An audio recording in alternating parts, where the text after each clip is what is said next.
Hello and welcome back to another review from Through the Eyes of Enji, where we're trying to work our way through 100 films in 365 days to raise some money for We Are With You and the Shawbury Village Players. Now, We Are With You is a confidential service for young people and families affected by drugs and alcohol in Shropshire.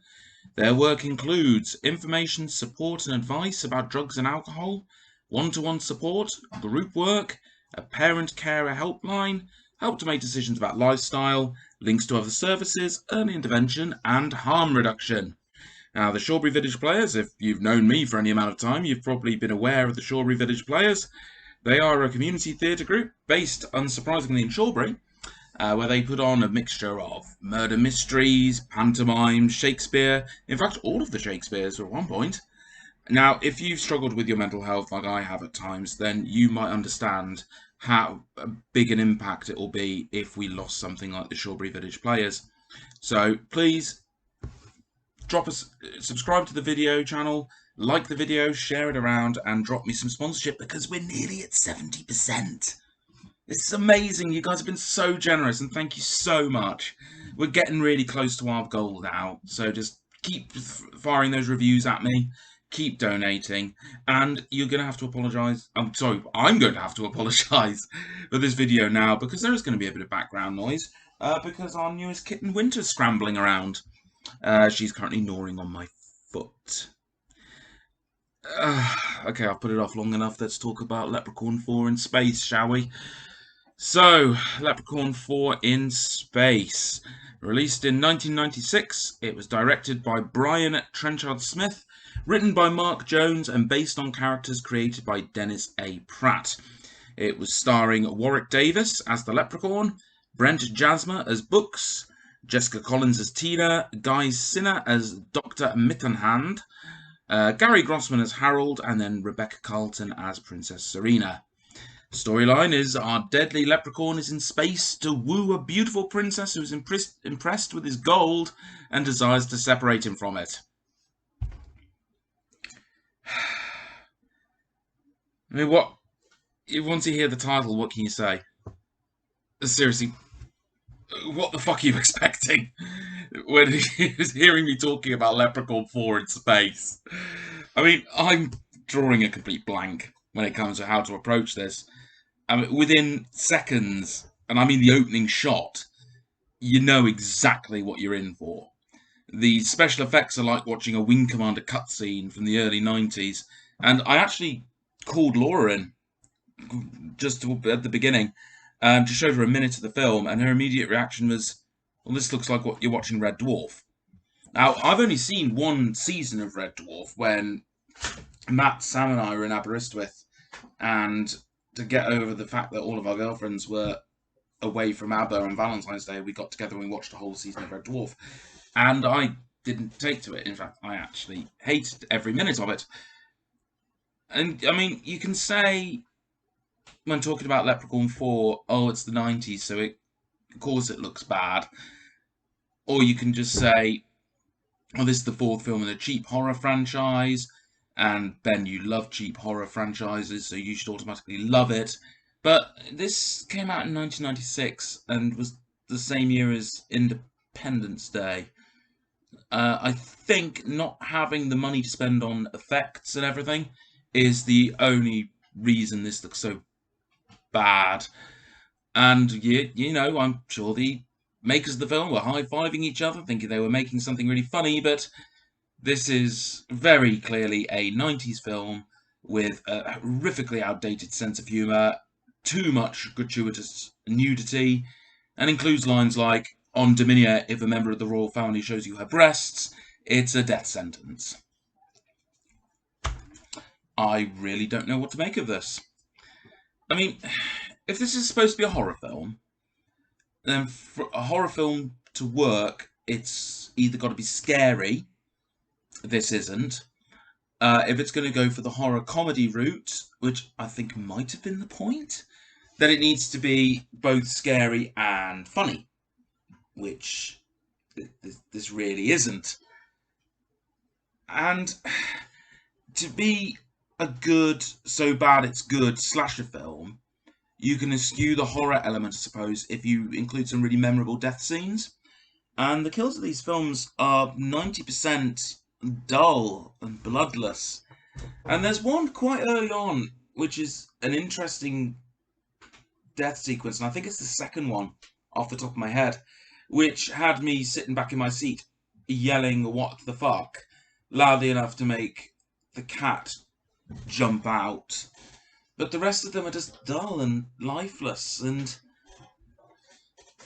I suppose, considering that I was told before I watched the film that it's the selling point, we should probably talk about Warwick Davis as the Leprechaun, and he's fine.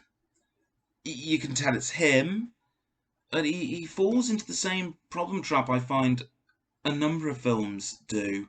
There's no logic to the limits of his abilities. There's no stakes or tension because the everything-proof shield just gets dropped constantly, and so you can't take any pleasure in seeing the other characters outwit him because he could just seem to do anything. And the final confrontation is just really dumb, and it looks awful, and the film can't seem to decide whether it wants to deal with the Leprechaun or whether it wants to focus on a horrific monster that the Leprechaun creates. The fate of the standard, stereotypical, loud drill sergeant just falls really out of place, and it doesn't fit with the rest of the film. This is just so bad. Again, we feel like we're going for comedy rather than horror, but it's not funny, and it's really out of date, and it feels every inch of its age. Now, I suppose this probably doesn't surprise anyone that this was direct-to-video sequel, but there's nothing wrong with that, because some direct-to-video films aren't bad, and some of them are Beauty and the Beast, Enchanted Christmas. And the whole idea of taking a franchise into space when you run out of ideas isn't new either. I mean, even with horror films, I mean, Jason X had a similar budget. It looks really bad in some places as well, but it's so much more fun than this dire waste of time. It's Jason X feels a lot more like cheap trash than it should do, and Leprechaun 4 doesn't even do that well. I wondered if they were deliberately trying to wink at me to let me know that this is supposed to be terrible, but it's not even that.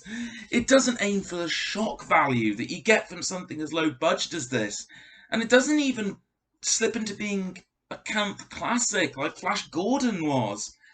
I tried so hard to get on board with this film because I thought, you know what, Saturday afternoon, nothing much to do, sod it, I'm going to watch Leprechaun 4, switch my brain off for a couple of hours. But then when the doctor who's in charge of everything is revealed to be a torso who's mounted on a Davros-style robotic life support system, and as he's rolling round, you can actually see the string that was drawing him along. And that was the moment when I just went, I just clocked. I clocked it out. Every other one of these films I've reviewed, I've not made notes during the film. I've given it my whole undivided attention. But when I saw the string, I was just, I'm out. I'm done. Grabbed my laptop, started typing up some notes. I mean, the Leprechaun goes from using this magic to create meals and gold out of thin air, but then gets into a gunfight with a load of stereotypical Marines. And I just felt cheated. I thought, that's my toe, Winter. I just felt, if you're going to do a film about a killer leprechaun in space, make it trash, make it gory, make it over-sexualized to hell, make it really embrace that cheap, lurid B-movie tack that the film almost feels like it was aiming for, but misses so badly. If you told me this was a passion project for Warwick Davis and he just really loved playing the character, I'd have probably believed you, because I would have thought this would be another case of what happened with Superman 4, where the actor pushes the project through because he really loves the idea, but having done some reading on it, that's not the case. This is bad. This is really bad. This is fucking awful. And I don't doubt, Martin, you better be watching this, because I spent an hour and a half of my life with Leprechaun fucking 4 for you. And it's just terrible. It's just so obnoxiously bad. I'll say this much. It's the best film you're going to find about a leprechaun in space. Even if he doesn't have an Irish accent, which threw me completely, repeatedly. It's just don't. It's free on Amazon Prime. And I felt cheated watching it for free. If you paid me to watch this, then I'd probably throw the money back in your face. It's not, it's not so bad, it's good, it's just bad. It's apocalyptically, horribly bad. I hated spending time with this film.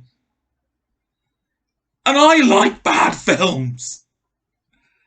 Oh, I'm pulling the next film. Nothing could be as bad as this. Oh, right. God, fucking hell, it's so awful.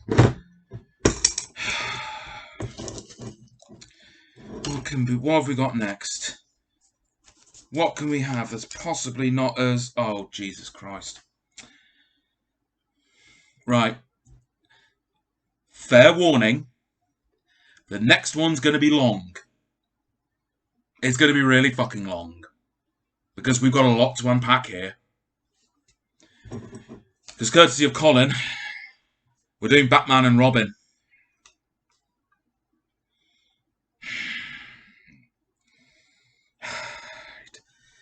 I'm going to put this out now. Yes, there are nipples on the Batsuit, and it doesn't fucking matter. There are nipples on the Batsuit, and it doesn't matter. I think everyone who was annoyed with the film when it first came out has just left. Or they're part of the crowd with pitchforks outside. Thank you very much for watching. I really hope you enjoyed this. Certainly I hope you enjoyed it more than me having to watch Leprechaun 4 in fucking space. As I said before, subscribe to the channel, like it, share it around. If you want to see me mindlessly rage about more films, throw me a suggestion. I'll watch anything. And when I record the next one, I won't have Luna nibbling my feet. Will I? Where are you? Ah, she knew I was going to pick her up, so she's in now. Thanks very much for watching. See you next week.